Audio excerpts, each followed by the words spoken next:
It'll be interesting to see Dravid's tactics. Oh, that's hit it. And that's got onto the wicket as well. He's dismissed Peterson with a dramatic... ಆತ ಅದ್ಭುತ ಆಟಗಾರ. ಕ್ರಿಕೆಟ್ನಲ್ಲಿ ತೆಂಡೂಲ್ಕರ್ ಹೇಗೋ ಪಾಲಿಟಿಕ್ಸ್ನಲ್ಲಿ ಯಡಿಯೂರಪ್ಪನವರು ಹಾಗೆ. ಇಂಥ ಯಡಿಯೂರಪ್ಪನವರನ್ನ out ಮಾಡೋಕೆ ಹೊಸ ಅಸ್ತ್ರ ಹಿಡಿದು ಬಂದದ್ದು ಲೋಕಾಯುಕ್ತರು. ಔಟ್ ಮಾಡೋಕೆ ಬಂದವರನ್ನೇ ರನ್ಔಟ್ ಮಾಡಿಸಿ ತಮ್ಮ ಟೀಮಿಗೆ ಸೇರಿಸಿಕೊಂಡ ವಿಚಿತ್ರ ಗೇಮ್ ಪ್ಲಾನ್ ಯಡಿಯೂರಪ್ಪನವರದ್ದು.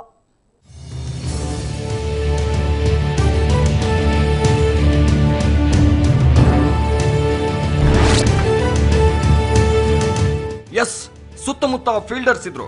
ಅದು ಒಬ್ಬಿಬ್ಬರಲ್ಲ, ನೂರಾರು ಜನ. ಪಕ್ಷದೊಳಗೆ ಯಡಿಯೂರಪ್ಪ ಕ್ಯಾಪ್ಟನ್ಸಿ ಒಪ್ಪದವರಿದ್ರು.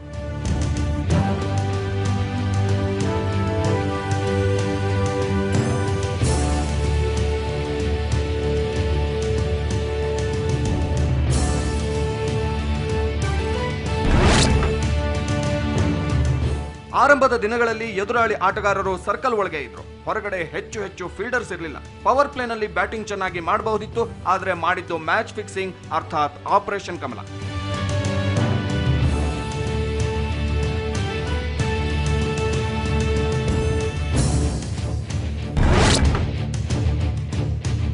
ಮೊದಮೊದಲು ತಂಡದ ಸಹ ಆಟಗಾರರ ಜೊತೆ ಒಳ್ಳೆ ಪಾರ್ಟ್ನರ್ಶಿಪ್ ಬೆಳೆಸಿ ಇನ್ನಿಂಗ್ಸ್ ಕಟ್ಟಿದ್ದ ಎಡ್ಡಿ ಪಂದ್ಯ ಸಾಕ್ತಾ ಇದ್ದ ಹಾಗೆ ಯಾಕೋ ಡಲ್ ಆದ್ರು. ಅವರ ಆಟ ನೋಡ್ತಾನೆ ಸಪ್ಪೆ ಆಗ್ತಾ ಹೋಯ್ತು.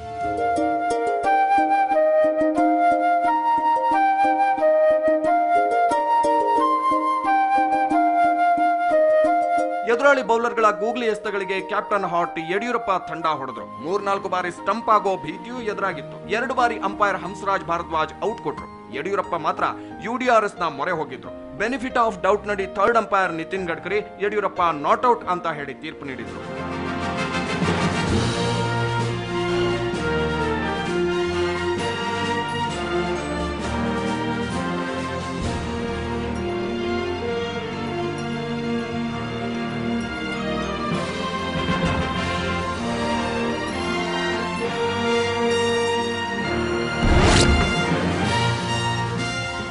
ಈ ಮ್ಯಾಚಿನಲ್ಲಿ ಯಡಿಯೂರಪ್ಪನವರಿಗೆ ಎದುರಾಳಿಯಾಗಿದ್ದು ಅವರದೇ ಟೀಮ್ನಲ್ಲಿದ್ದ ಸದಸ್ಯರು. ನಮ್ಮ ಟೀಮ್ ಕ್ಯಾಪ್ಟನ್ ಸರಿ ಇಲ್ಲ, ನಮಗೆ ಬೇರೆ ಕ್ಯಾಪ್ಟನ್ ಬೇಕು ಅಂತ ಸಿಡಿದೆದ್ದು ಬಿಟ್ರು. ಕೋಚಿಂಗ್ ಕೊಡೋಕೆ ಕುಮಾರಸ್ವಾಮಿ ಇದ್ರು. ಚೆನ್ನೈ, ಗೋವಾ, ಮುಂಬೈ ರೆಸಾರ್ಟ್ಗಳಲ್ಲಿ ನೆಟ್ ಪ್ರಾಕ್ಟೀಸ್ ನಡೀತು. ಆದ್ರೆ ಕೊನೆಗೆ ಅವರಿಗೆ ಮ್ಯಾಚ್ ಆಡೋಕೆ ಆಗ್ಲಿಲ್ಲ.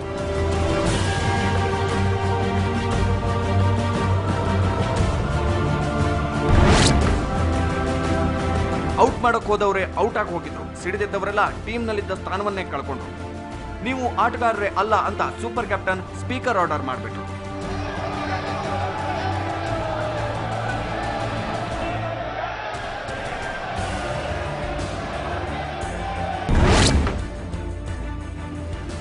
ಇಲ್ಲ ಆಡ್ಲೇಬೇಕು ಅಂತ ಬಂದವರು ಆಟದ ಮೈದಾನಕ್ಕೆ ಬಲವಂತವಾಗಿ ನುಗ್ಗಿದ್ರು. ಬ್ಯಾಟು ಬಾಲು ಸಿಕ್ಕಲಿಲ್ಲ. ಎದುರಾಳಿ ತಂಡದ ವೇಗದ ಬೌಲರ್ ಗುಳಿಹಟ್ಟಿ ಶೇಖರ್ ಬರೀ ಮೈಯಲ್ಲೇ ಸಿಕ್ಸರ್ ಬೌಂಡ್ರಿ ಹೊಡೆದ್ರು.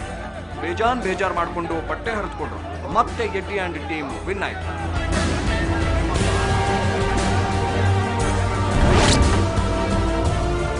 ಮ್ಯಾಚ್ ಅನ್ನ ಸೋತ ಮೇಲೆ ಅವರೆಲ್ಲ UDRS ಮೊರೆ ಹೋದ್ರು. ಸುಪ್ರೀಂ ಕೋರ್ಟು ಇವರ ರಿಪ್ಲೈ ಅನ್ನ ಫ್ರೇಮ್ ಟು ಫ್ರೇಮ್ ಪರೀಕ್ಷೆ ಮಾಡಿ ಇವರ ಆಟಗಾರರ ಸ್ಥಾನವನ್ನೇ ಮತ್ತೆ ಕೊಡಿಸ್ತು. ಆ ಎಲ್ಲ ಆಟಗಾರರು ಮತ್ತೆ ಯಡಿಯೂರಪ್ಪನವರೇ ನಮ್ಮ ಕ್ಯಾಪ್ಟನ್ ಅಂದ್ಬಿಟ್ರು. ಮೊದಲೇ ಬಂಡಾಯದ ಮ್ಯಾಚ್ ಗೆದ್ದು ಖುಷಿಯಲ್ಲಿದ್ದ ಯಡಿಯೂರಪ್ಪ ವಿಶ್ವಕಪ್ ಗೆದ್ದಾಗ ಧೋನಿ ಖುಷಿಪಟ್ಟ ಥರಾನೇ ಎಂಜಾಯ್ ಮಾಡಿದ್ರು. ಏನೋ ಟೀಮ್ ಇಂಡಿಯಾದ ಥರಾನೇ ನಾನು ನಂಬರ್ 1 ಅಂತ ಯಡಿಯೂರಪ್ಪನವರು ಖುಷಿಪಟ್ರು.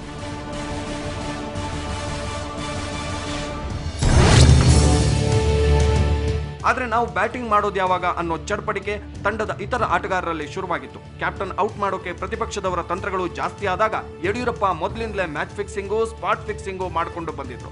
ಆಪರೇಷನ್ ಕಮಲ ಜೋರಾಗಿ ನಡೆಯಿತು. ಕ್ರಿಕೆಟು, ಪಾಲಿಟಿಕ್ಸು ಎರಡು ಇದ್ಮೇಲೆ ಮ್ಯಾಚ್ ಫಿಕ್ಸಿಂಗು, ಸ್ಪಾಟ್ ಫಿಕ್ಸಿಂಗು ಎಲ್ಲ ನಡಿಬೇಕು ಅಲ್ವಾ? ಅದನ್ನು ಹೇಳ್ತೀವಿ ಈಗ break time. That's why it'll be interesting to see Dravid's tactics. Oh, that's hit it. And that's got onto the wicket.